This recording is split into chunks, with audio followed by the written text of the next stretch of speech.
बिस्मिल्लाहिर्रहमानिर्रहीम। या इलाही फकीर का रोशन आस्ताना रहे, या इलाही हजरत पीर बाबा गुजश बादशाह लजपाल का रोशन आस्ताना रहे,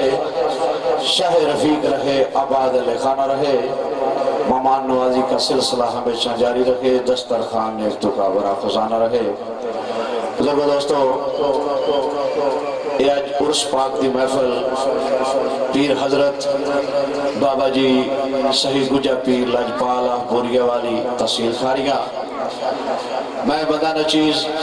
साईं सुहेल मैसमाला तमाम बुजुर्ग दोस्तों का बेहद मशकूर हाँ। बिलखसूस अपने मोहसन भाई जनाब चौधरी खालक साहिब आप बोरिया वाली, जनाब चौधरी खालक साहब आप बुरियाली और उन्होंने भतीजे चौधरी नवीद साहब आप बुरियाली, उन्होंने तो बाद पीर सैयद लजपाल दरवेश तबा बाबा सैयद महमूद शाह साहब आप दुनिया शरीफ और भी जितने दोस्त अहबाब तुसी इस दरबार शरीफ से तशरीफ ले आए हो, मैं उन्होंने सबना बुजुर्गों का बेहद मशकूर हाँ। और मैनू आर्डर किया सी मेरे भरा ने चौधरी खालक साहब ने आप बुरियाली कि साईं जी बाबा जी सरकार गुजा पीर का उर्स पा के ते कुछ अपने भाई दोस्त अहबाब का दिल बाबा जी बाबा सुनते इस वास्ते वो जेडे तुस शाह जी उस दिन समेला शरीफ लेंदे सन लैके आए हो। और दोबारा मैं बंदा नचीज तुसी जितने भी दरबार शरीफ से तशरीफ फरमाओ सबना बुजुर्गों दोस्तों का दिल की गहराइयां दे नाल बेहद मशकूर हाँ। इस स्टेज की जीनत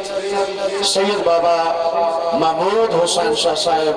आप दुनी शरीफ दुनी सदात ओ दुनी शरीफ जिस दुनी शरीफ का मियां मोहम्मद साहब मेरे बाबे खड़ी शरीफ वाले बड़ा अदब किया, बड़ा एहतराम की तारफे खड़ी ने सैयद पीर मुबारक अली शाह साहब लाजपाल इमाम शाह बादशाह सैयद बाला पीर लखा दा दाता तान माई जिस जाया और अपनी हाजरी पेश करना। मैं दोबारा रिपीट कर रहा, मैं दिल की गहराइयां दे नाल अपने भरा चौधरी खालक गुजर आप बोरिया वाली तहसील खारियां अपने भरा का दिलो जान दे नाल बेहद मशकूर हाँ। और अपने बाबा जी सरकार महमूद शाह साहब तो निशरी वाले ना जी शाह जी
राग